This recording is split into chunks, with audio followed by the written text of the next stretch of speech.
Assalamualaikum warahmatullahi wabarakatuh. Perkenalkan, nama saya Ahmad Setiawan dari kelas TIP 182. Di sini saya akan menjawab pertanyaan dari UTS Analisa dan Perancangan Sistem dengan dosen Bapak Ahmad Asifuddin Agam, MM Mkom. Baiklah, soal pertama. Sistem database memiliki keunggulan dibanding dengan sistem penyimpanan data dengan organisasi file secara tradisional. Sebutkan karakteristik sistem database tersebut. Yang pertama, menentukan kualitas informasi yaitu cepat, akurat, dan relevan. Mengatasi kerangkapan data, mengatasi kesulitan dalam mengakses data, melakukan perlindungan dengan pengamanan data. Nomor 2, sebutkan ciri-ciri kualitas suatu program atau software sistem aplikasi komputer. High performa. Software yang dibuat mempunyai performa yang tinggi walaupun digunakan oleh beberapa user. Mudah digunakan. Software yang dibuat harus mudah digunakan sehingga tidak membutuhkan proses yang lama untuk seorang user untuk mempelajarinya.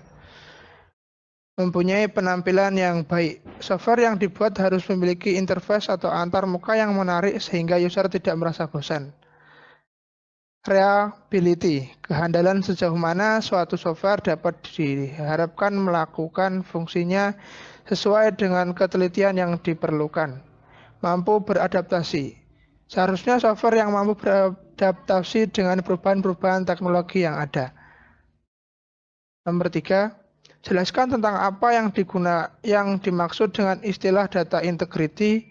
Mengapa data integrity yang tidak memadai dapat menyebabkan kesalahan dalam pengambilan keputusan manajerial. Berikan contoh data pada sistem akuntansi suatu perusahaan yang data integrity-nya buruk. Jawab, data integrity adalah suatu sistem untuk memelihara dan memastikan akurasi dan konsistensi suatu data atau suatu sistem untuk memelihara dan memastikan akurasi dan konsistensi semua sistem yang menyimpan, memproses, atau pengambilan kembali data. Karena jika data integrity-nya tidak terpelihara, maka suatu perusahaan tidak lagi mendapatkan suatu laporan yang baik dan benar, bahkan dapat menyebabkan kerugian pada perusahaan tersebut. Contoh kasusnya, banyak data nasabah bank yang rangkap dan tidak teratur serta tidak menjamin keamanannya dan dapat menimbulkan masalah yang serius antar pihak bank dan nasabah. Nomor 4, sebutkan faktor-faktor yang menyebabkan penggunaan komputer pada sistem akuntansi mempengaruhi mekanisme audit trailnya. Apakah dengan sistem komputerisasi tersebut, audit trailnya menjadi makin penting atau tidak penting? Baik, faktor-faktornya antara lain faktor ketersediaan, faktor kerahasiaan, dan keutuhan di sistem informasi yang bersifat online atau real time. Nah, kalau menurut saya itu ya semakin penting karena sebagai bukti atas beberapa kejadian dan sebagai pertimbangan isu-isu tanggung jawab di jejak audit. Nomor 5, menurut R. Weber, sistem pengendalian intern atau SPI terdiri dari pengendalian administrasi, pengendalian akuntansi, dan komputer. Berikan contoh yang menunjukkan SPI yang bersifat pengaturan organisasi pada bidang kegiatan akuntansi. SPI yang bersifat mengatur organisasi unit pelayanan teknis komputer. Jawabannya, pengendalian akuntansi berfungsi untuk keamanan harta perusahaan. Yang kedua, pengendalian perangkat keras dan perangkat lunak dirancang dalam komputer untuk mendeteksi kesalahan atau tidak berfungsinya dalam sistem kerja. Nomor 6, perkembangan peralatan dalam kegiatan pengelolaan data akuntansi, khususnya setelah digunakan komputer, sangat berpengaruh dalam cara kerja audit untuk menguji sistem pengendalian intern. Berikan contoh bagaimana pengujian dalam sistem manual dan bagaimana pengujian dilakukan terhadap sistem yang berbasis komputer. Jawabannya, pengujian sistem berbasis komputer. Beberapa transaksi dapat diuji lebih efektif untuk tingkat biaya yang sama dengan menggunakan komputer untuk memeriksa semua atau lebih banyak transaksi dibandingkan dengan jika dilaksanakan secara manual. Dalam penerapan prosedur analitik, transaksi atau saldo akun dapat direview dan dicetak laporannya untuk pos-pos yang tidak biasa dengan cara yang lebih efisien dengan menggunakan komputer bila dibandingkan dengan cara manual. Penggunaan TABK dapat membuat prosedur pengujian substantif tambahan lebih efisien daripada jika auditor meletakkan kepercayaan atas pengendalian dan pengujian pengendalian yang bersangkutan. Yang kedua, pengujian berbasis manual. Pengujian secara manual dilakukan dengan perhitungan menggunakan kalkulator. Pencatatan atau kertas pencatatan secara manual sangat tidak efisien karena kesalahan yang sangat tinggi. Nomor 7, sebutkan manfaat mengapa jika ditinjau dari sistem pengendalian atau user sebaiknya dibedakan dari teknisi komputer. Jawabannya, agar perkembangan dan pertumbuhan komputerisasi dapat terkendali, meningkatkan pengamanan, dan jika terjadi sebuah kesalahan maka dapat diketahui dari mana sumber kesalahan tersebut, baik kesalahan yang diakibatkan oleh kecurangan maupun ketidaksengajaan. Nomor 8, sebutkan faktor-faktor yang menyebabkan mengaudit sistem komputerisasi secara online dan teleprocessing lebih sulit dibandingkan batch processing system. Jawabannya, pada batch processing data dimasukkan dahulu akan dihimpun dahulu menjadi satu kelompok, yang kemudian akan dimasukkan dalam database untuk mengupdate master. Sedangkan pada online processing data yang dimasukkan ke dalam database untuk mengupdate master file, pada saat itu juga kemungkinan terdapat data yang tidak valid masuk ke database.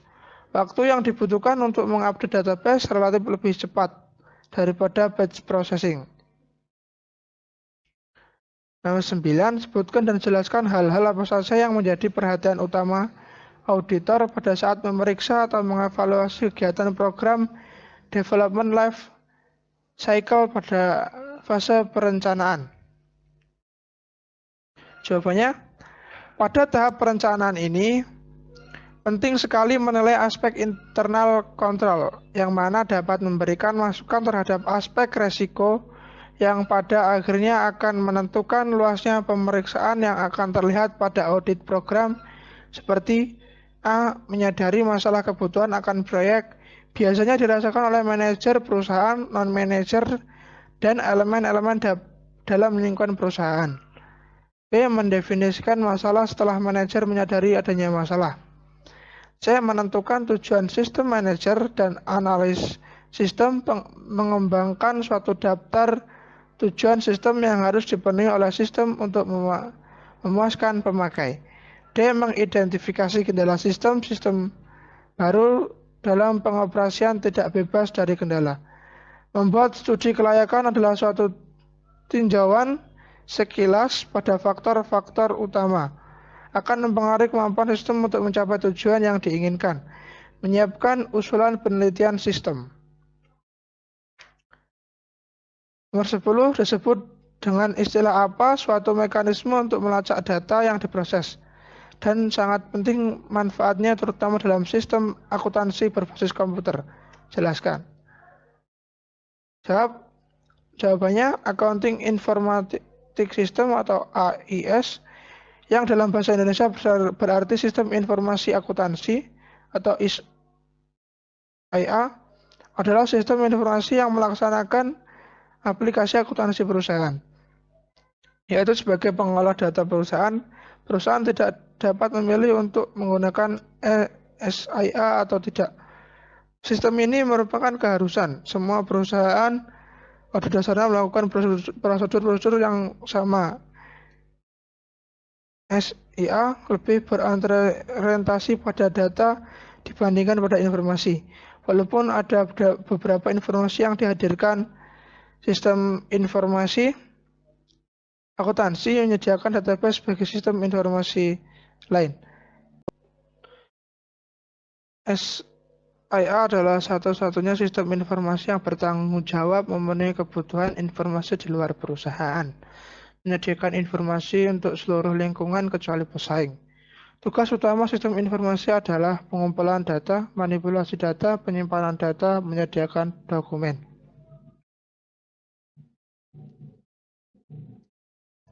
Adalah untuk yang ABC-nya, nomor 1, sasaran atau kriteria quality pada suatu proyek sistem informasi ditetapkan oleh C. Manajer proyek. Nomor 2, manajer quality asuransi seharusnya bertanggung jawab atau melapor kepada C. Kepala Pusat Sistem Informasi. Nomor 3, staffing fungsi quality asuransi seringkali agak sulit karena masalah C. Sistem quality asuransi karena terbatas. Nomor 4, bila dijumpai adanya ketidakpatuhan atau complication failure, harus D. Segera memperbaiki kesalahan-kesalahan untuk kepentingan perusahaan. Baiklah, itu tadi jawaban-jawaban dari saya. Apabila ada kesalahan, saya mohon maaf. Kepada Allah, saya mohon maaf. Saya akhiri. Assalamualaikum warahmatullahi wabarakatuh.